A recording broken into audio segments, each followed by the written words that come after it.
Great. It's great to be back out there. I think, for our guys, a different mindset when you get out there. I mean, that's the real training camp mindset. And this is our time of year to come together as a team to really, and for guys to develop and focus, on what training camp really is about, which is that. It's a little bit, it's different for everybody. Whether it's just working technique, it's learning the whole system, it's learning mental and physical toughness. All of those different things are incorporated out there, and it's having to be such a different setting. It's so different than any game week or so anything else that I think it's easy to focus that way. With so many veterans of the team who've been through the farm before, how do you keep the intensity up for them? Well, they're ready to go. I mean, they know what it means to be out there, and kind of the attitude that our guys take, how you have to attack it out there. I mean, you couldn't find shade on that. You won't find shade on that field at any point during the day today. The sun, there's not one angle that the sun's going to be at that will provide any bit of shade out there in the field. So just that mental toughness that they learn out there, they know that that's how they have to fight through it, and it's going to make us stronger. When you look at Jeff Collins as linebacker since he's been here, long, rangy, athletic, you got it with the older guys, and you look at the younger guys coming up with Des Harris and Gary Green just getting here. And you talk about how he just spots those guys, and that's the ones that make that defense so flexible. Yeah, well, it's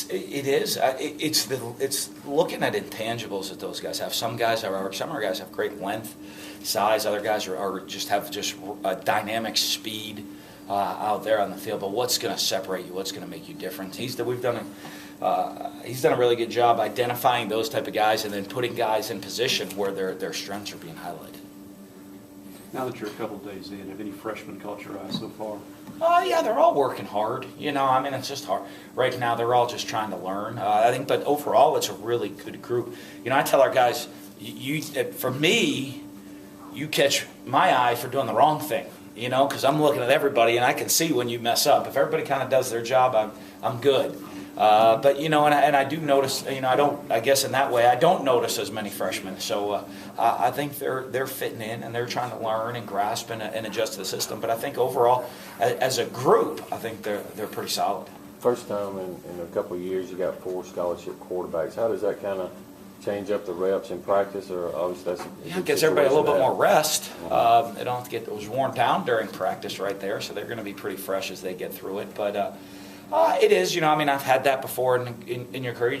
What you do is, we talk in meetings before who's getting what reps, not just at every position, at quarterback, but every position. But quarterback now is one that we pay attention to, and when are guys getting reps with the ones, when are they getting reps with the twos, when are they getting reps with the threes, when are they getting a rep with the fours, and how they, and I don't mind moving the quarterbacks around that way to put them in those situations and see how their leadership, if they have to go down a group, how their leadership, do they step up? When they move up a group, do they play to the level of that group? And it's a good testing to see where they're at maturity-wise. When you look at Damian Williams, he was here yesterday and kind of said, as a freshman coming in behind Dak and Tyler, he maybe wasn't as prepared or tried as hard as he maybe should have. How have you seen him this year different from maybe last year? Well, I think one, in that deal, he was coming in last year just, hey, I'm going to learn, I'm probably going to redshirt, I'm good to go, and all of a sudden he's out there playing in critical moments of games at the end of the season. And so I think that one really has just changed his attitude, knowing he's a snap away and knowing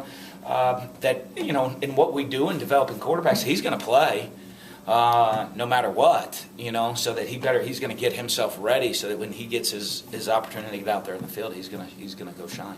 Des Harris mentioned earlier this week that last year he didn't expect to play. He knew he'd probably redshirt, got to learn. He said, but this year that time clock starts ticking in his head, and he knows he has to be aware of everything. Is that something common you see with all those redshirt freshmen now that they know it's for real? Well, I do. I think they have a little bit under. I think last year they come in there they have no idea what's going on. They've been hyped up in recruiting so much. They think they're like going to win the Heisman Trophy as a freshman. And then all of a sudden they get here and they really, then it's like the crash and then it's the psychological counseling of them. But I think a lot of them come in and then they realize, they look around, and the ones that are mature grasp it fast of saying, hey, this might not be my year. But then, they start to feel, and we want to feel that desperation of, hey, it's right now, I can't redshirt anymore. There is no time. My clock is running and I need to get on the field and play. Jaquel Johnson was slowed in spring by the shoulder. How's he come back, and where's he competing at right Doing now? great, doing great. You know, I mean, he's obviously, you know, he's kind of like maybe a little ahead than if he had not come here in the spring, but not much because he never got a rep. So he's just trying to get caught up and all that stuff. But I like the way he looks. He's just got a lot of learning to do.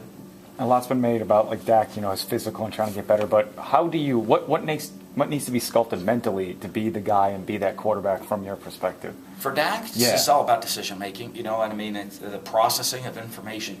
And that's something that you're going to constantly be working on. You know, you work with Dak. I know he's going to have good leadership skills. I know he's going to play tough.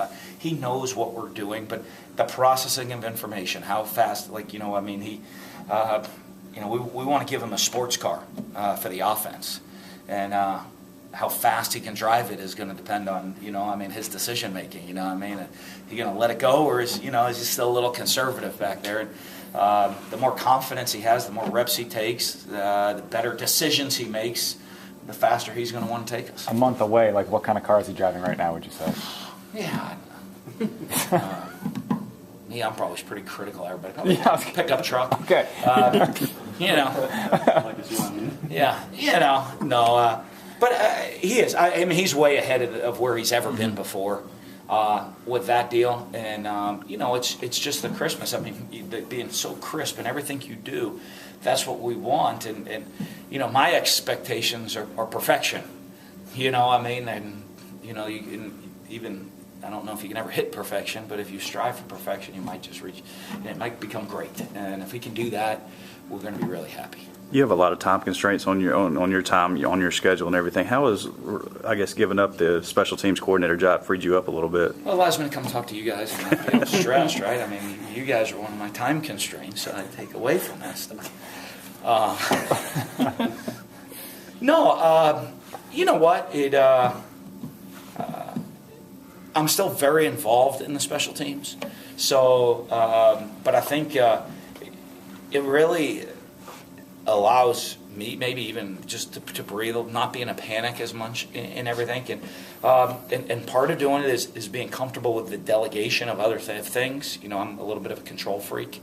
And, you know, and becoming comfortable with delegating a lot of other responsibilities. And even, you know, to see that I can still be very heavily involved, but I don't have to be the one doing it. And, you know, so I think that's really helped me out, and Greg's doing a great job.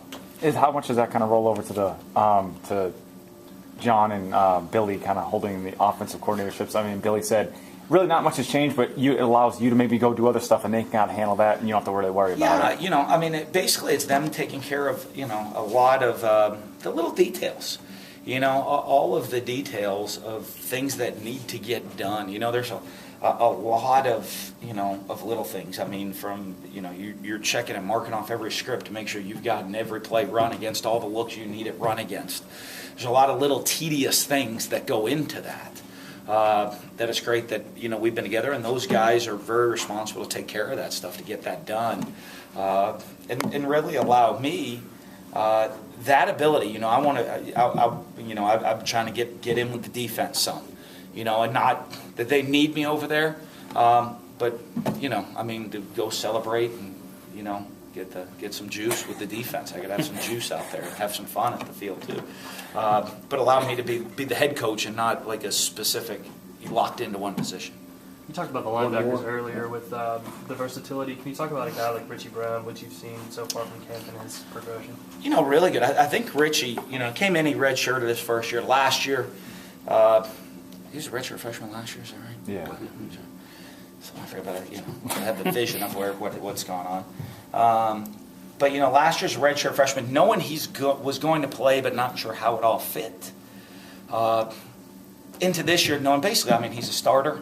Now, you know, and as I view things, and, you know, a starter's a guy that I'm going to feel great about being in the game and is going to play as many reps as anybody else, not the guy that plays the first play of the game, as I've told everybody. You know, that gets a lot of confusion of who plays the first play of the game compared to who plays the most plays of the game. And I think he understands that role now that he's basically, you know, he and B-Mac are kind of, they're co-starters. They're both going to play a whole lot.